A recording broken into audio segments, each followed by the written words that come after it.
કોબીજનું શાક તો ઘણીવાર ખાધું હશે, પણ એકવાર આવી રીતે બનાવીને જરૂરથી ખાજો. તમે એકવાર ખાશો તો તમે કોબીજનું શાક વારંવાર ઘરે બનાવશો. તો એના માટે પહેલા આપણે અડધું કોબીજ વાટી લીધું છે, પછી લસણની પેસ્ટ બનાવી દીધી છે, અને હવે એક તપેલામાં તેલને ગરમ કરીને આપણે લસણની પેસ્ટને એડ કરી દઈશું, અને બાજુમાં આપણે કોબીજ સાથે સામાન્ય બેઝિક મસાલા હોય છે એ લઈ લેશું. એમાં મેં 2 ચમચી જેટલું લાલ મરચું લીધું છે, પછી આખી ચમચી જેટલી હળદર લીધી છે, અને આપણે લસણની પેસ્ટમાં જીરાને પણ લઈ લઈશું, અને પછી ગરમ તેલમાં એને ફ્રાય થવા દઈશું. તમે જોઈ શકો છો. તો વિડીયોને સ્કીપ ના કરતા.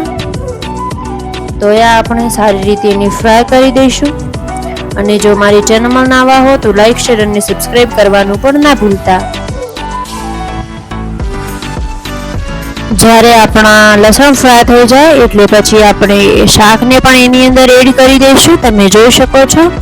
સારી રીતે આપણે એને મિક્સ કરી દઈશું, જેથી કરીને આપણું કોબીજ અને બધા જ મસાલાઓ સાથે ભળી જાય.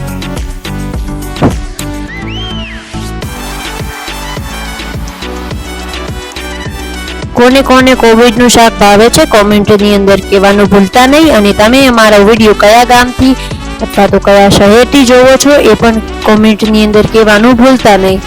તો આપણે ફ્લેમ તો હાઈ જ રાખવાની છે, અને પછી આપણે એની અંદર પાણીને પણ એડ કરી દઈશું. જુઓ, તમે જોઈ શકો છો આપણા શાકનો રંગ કેવો આવ્યો છે.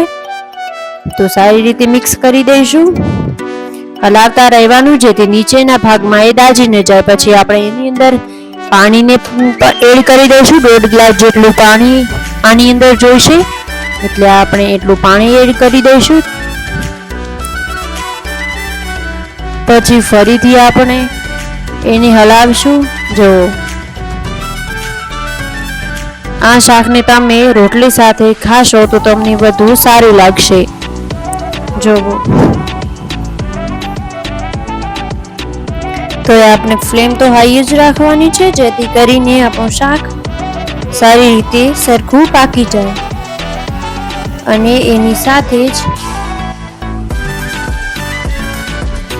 આપણે ઘઉંની રોટલીઓને પણ તૈયાર કરી દઈશું. અને જ્યારે ચૂલામાંથી આપણે ઘઉંની રોટલી કરતા હોય તો પછી વાત જ ના થાય એમ.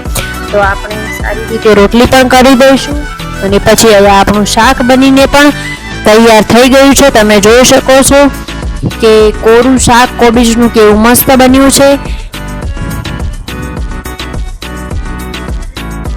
તો જો તમને આજની વિડીયો પસંદ આવી હોય, જો તમને આજની રેસીપી પસંદ આવી હોય તો લાઈક, શેર અને સબસ્ક્રાઈબ કરવાનું ના ભૂલતા, અને આપણો સપોર્ટ કરતા રહેજો.